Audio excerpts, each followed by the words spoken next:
Mes chers amis, nous allons maintenant poursuivre notre étude sur les différents enseignements du Hari Akadosh. Il est dit dans le Midrash et également dans le Zohar que Asa et Azael, que nous avons déjà évoqué lors du précédent cours. Nous savons qu'ils se sont, j'allais dire, formellement opposés à la création du premier homme, autrement dit Adam Arishon. Nous savons également par ailleurs que leur accusation, leur protestation correspondait justement à quelque chose de bien précis. C'est-à-dire que, bien évidemment, qu'il y avait un sous-entendu. C'est-à-dire que forcément, il y avait une raison ou une arrière-pensée plus exactement dans leur conduite. Nous savons qu'à ce moment-là, eh bien, Akadosh Baruch Hu les a déchus. C'est pourquoi on les appelle les Noflim, ou les Néphilim. On comprend que donc ces deux anges, Asa et Azaël, sont allés, j'allais dire, contre la volonté du Créateur, contre la volonté de Boré Olam. Et là, reste à savoir maintenant, mais pour quelle raison? Pourquoi s'insurger contre le désir ou la volonté de Akadosh Baruch Hu de créer le premier homme? Eh bien, rappelez-vous, par rapport au cours que nous avons dit la semaine dernière, on a dit que la position de Léa et de Rachel, Léa est au-dessus de Rachel et que les pieds de Léa rentrent à l'intérieur eh bien, de la tête, ce qu'on va appeler le roche, le kéter de Rachel. Je ne vais pas refaire toute l'analyse, il suffit simplement de voir le précédent cours. Eh bien, on a dit également que les forces du mal ont une emprise par rapport à cet endroit, c'est-à-dire que les talons de Léa qui rentrent à l'intérieur de Keter de Rachel, c'est là où justement les forces du mal ont une emprise. Ce que nous dit donc ici le Zohar, donc dans la paracha de Bereshit, et concernant ceux que l'on a appelés les Néphilim, Asa et Azaël, eh bien, nous savons qu'ils tiraient toute leur puissance, toute leur énergie, toute leur lumière de cet endroit. Maintenant, la question est, mais pourquoi avoir protesté contre la création du premier homme? C'est que nous savons que au moment où Dieu crée l'univers, nous savons que la position de Rachel et de Léa sont ce qu'on appelle Achor Be'achor par rapport au Zeher Anpin. Ils sont dos à dos. Mais comme le dit le verset, c'est qu'à un moment donné, eh bien, il n'y avait personne pour travailler la terre. Et là, nos sages, donc, selon la mystique, on comprend qu'il n'y avait pas encore d'homme pour travailler la terre. Cela signifie que maintenant, il va falloir que l'homme que l'on va appeler Adam et également Chava, eh bien, c'est eux qui vont devoir, entre guillemets, travailler la terre. Mais sur le plan mystique, nous savons que cela signifie que tout le travail de l'homme va être que si la position initiale de Léa et de Rachel par rapport aux Zeranpin sont Achor et Achor, tout le travail de l'homme va être justement de permettre qu'il y ait maintenant Panim Bepanim, comme pour le mariage, c'est-à-dire face à face. Le seul problème, c'est que lorsque Léa et Rachel se retrouvent face à face par rapport aux Zer Anpin, et nous avons un principe en mystique, c'est que lorsqu'il y a le panim, lorsqu'il y a la face, les forces du mal ne peuvent pas s'approcher. On comprend maintenant pourquoi cette protestation de la part justement de Asa et de Hazaël, parce que en créant l'homme, Adam Rishon et Chava, eh bien, ils allaient tout perdre. Et donc, on comprend maintenant pourquoi ce refus, pourquoi cette accusation concernant la création du premier homme. Maintenant, donc, ça, c'est le premier enseignement, proposé par le Hari Akadosh dans le Etz Chaim et la source, pardon, dans le Shar Apsukim, dans la paracha de Balak.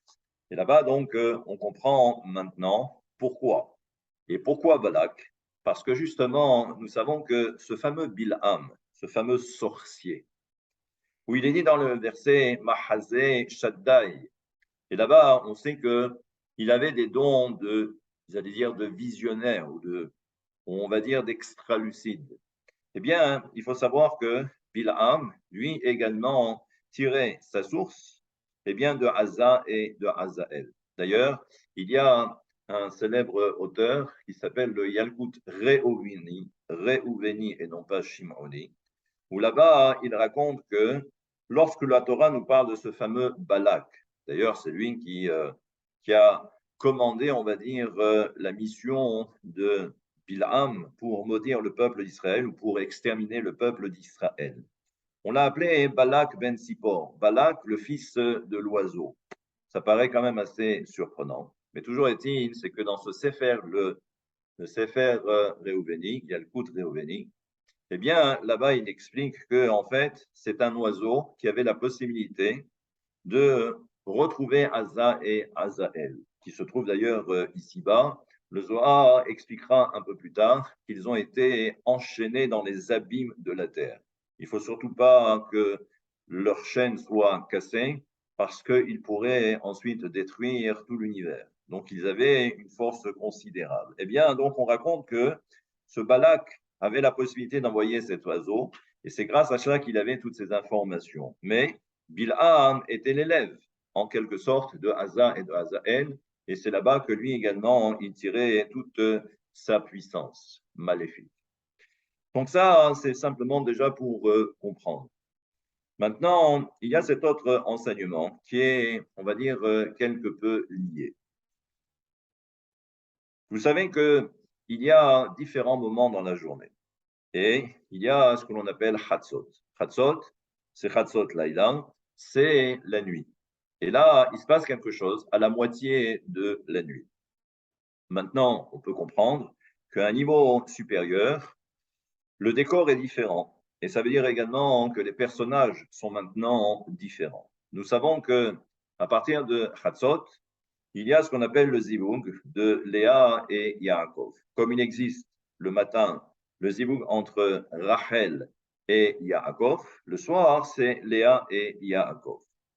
D'ailleurs, vous comprendrez, et vous allez comprendre dans quelques instants, c'est que ce n'est pas pour rien. Lorsque la Torah nous dit que dans la nuit de noces, eh bien, c'était Léa et non pas Rachel, je rappelle que la nuit, eh bien, justement, s'apparente à Léa, et c'est le zivug avec Yaakov. Mais là aussi, on voit que Rachel, c'était elle qui a donné, on va dire, les codes, justement, pour que, parce que entre Yaakov et Rachel, si on voulait rentrer dans le détail, eh bien, ils s'étaient mis d'accord, parce que Yaakov connaissait très bien son beau-père et il avait peur d'être trompé par son beau-père. Donc, avec Rachel, ils avaient mis au point justement ce code pour pouvoir l'identifier.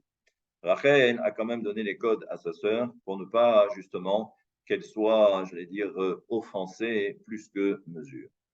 Maintenant, vous allez voir que lorsque la Torah raconte tout cela, mais en fait, il faut savoir qu'à un niveau supérieur, c'est ce qui se passe et vous allez comprendre tout de suite. Donc au moment de Chatzot, au moment de la moitié de la nuit, eh bien, nous savons, et je ne rentrerai pas pour l'instant dans le détail, nous savons que Rachel descend dans un monde inférieur qui est le monde de la Bria. Et là, nous savons que Rachel pleure. Elle pleure par rapport à la destruction du Beth Amikdash, comme le dit le verset dans Jérémie, Rachel mevaka albanea. Elle pleure pour ses enfants. Et là, elle n'arrête pas et elle n'arrête pas de pleurer. Maintenant, si Rachel donc descend de niveau, donc ça veut dire que forcément Léa va prendre toute la place. Je ne rentrerai encore une fois pas dans le détail, mais ça sera pour les précédents cours. Eh bien, donc on comprend que il arrive parfois que au moment de Chatzot, et plus exactement après Arvit, là, volontairement, je suis passé de Chatzot à Arvit. En réalité, on va dire qu'il faut d'abord Arvit. D'abord Arvit et il se passe quelque chose. Et nous savons donc qu'après Arvit, au moment du coucher, et c'est valable également pour la période du chauffard, c'est un enseignement qu'on avait déjà vu, où on avait dit que normalement, le Zer Anpin reçoit les mouchines de Bina, mais le soir, eh bien, les mourines quittent le corps, et d'ailleurs, c'est ce qui donne naissance, ou c'est ce qui va permettre de voir apparaître le principe du Shena. Le Shena, c'est justement le sommeil, dormir. Eh bien, on comprend que lorsque les mourines quittent le Zeher Anpin, ou même quittent le corps de l'homme, eh bien, on comprend que c'est là où l'homme s'endort. Maintenant, ces énergies, ces mourines qui étaient contenues dans le Zeher Anpin vont passer directement par Léa, et nous savons là aussi que, étant donné que ce que l'on a appelé les mourines, mais les mourines proviennent de Netzach, Hod et Yesod de Bina. Et là aussi, il faut être très attentif, c'est que nous savons que Netzach, Hod et Yesod sont très longs. Ils vont descendre même jusqu'en bas du Zeher Anpin, surtout pour Netzach et Hod. Eh bien, là, il faut comprendre que les deux séphirotes, qui sont Léa et Rachel, elles sont trop courtes. C'est-à-dire que, si vous vous rappelez le cours, la séphira de Léa, c'est par rapport au Da'at du Zeher Anpin jusqu'au Chazé. Et ensuite, du Chazé et jusqu'en bas, les Raglaim du Zeher Anpin, eh bien, c'est la position de Rachel. Donc, on comprend que Léa et Rachel ne représentent à elles toutes les deux que la moitié du Zeher Anpin.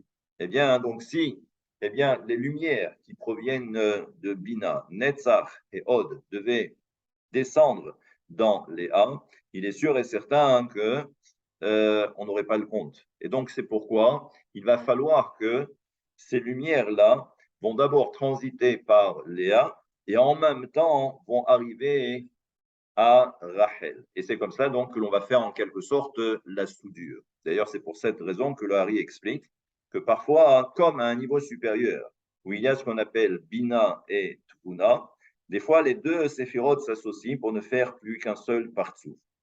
Par rapport à ce principe, on comprend que ce qui va faire le liant entre Léa et Rachel, pour qu'elles ne deviennent qu'un seul partsouf, eh bien, c'est justement par rapport au mouchin de Bina, autrement dit qui passe par Netzach, Hod et Yesod de Bina. C'est comme ça donc que l'on va avoir un partsouf, on va dire complet. Maintenant, ce qu'il faut comprendre, c'est que là aussi, c'est que parfois, Rachel, quand elle a besoin pour son propre zivoug avec Yaakov, elle a parfois besoin justement de récupérer également les kelim, les réceptacles de Léa, comme si en fait, eh bien, c'est comme si Léa avait prêté à Rachel pour qu'elle puisse avoir son propre zibouk, sa propre union avec Yaakov. Ce qui est valable pour Rachel, c'est valable également par rapport à Léa. Et c'est pourquoi donc, ce que l'on appelle la nuit, à partir de Chatzot, ou sur le zibouk de Léa et de Rachel, eh bien de là, on comprend donc que Rachel va en quelque sorte permettre à Léa de récupérer ses propres kelim. Et là, donc, c'est un prêt. C'est le prêt de Rachel à Léa pour lui permettre ce fameux zivoug avec Yaakov. Et là, donc, on comprend maintenant que à partir de Chassot, donc, il se passe quelque chose. Donc, vous voyez que c'est toujours en mouvement, mais ça permet également, à travers les enseignements du Hari HaKadosh, de voir que lorsque la Torah nous raconte certaines choses qui nous paraissent assez gentilles de prime abord, eh bien, on comprend qu'à un niveau supérieur, il se passe réellement quelque chose de profond. Pour terminer, comme nous l'avons dit, eh bien, l'histoire de Chava et de Adam Arishon, rappelez-vous, le Midrash nous dit que qu'est-ce qu'a fait Chava? Elle a pressé du raisin. D'ailleurs, c'est pour ça que dans la tradition, on nous dit que le péché originel, c'était du raisin. Et c'est ce que Chava a fait. Elle a pressé du raisin et c'est ce qu'elle a donné eh bien, à Adam Arishon. En fait, ce qu'il faut comprendre, c'est que, si vous vous rappelez, ce que l'on appelle en hébreu les raisins, c'est anavim. Anavim, c'est la même valeur numérique que le mot akev. Akev, c'est le talon. Eh bien, on comprend que toute l'histoire, tout ce que je viens de vous dire, tout ce que je viens de vous raconter, c'est que justement, les pieds de Léa, en fait, les talons de Léa rentrent dans Kéter. Et nous savons donc qu'en réalité, lorsque l'on veut ensuite préparer du raisin, eh bien, généralement, ça se fait justement, c'est une image, avec les talons, c'est-à-dire que il faut, il faut écraser le raisin. Et donc, c'est toute une image qui est rapportée par le Hari Akadosh, mais on aura l'occasion de rentrer davantage dans le détail. Voilà pour ce premier enseignement et la suite la semaine prochaine, Bezrat Hashem. Merci beaucoup.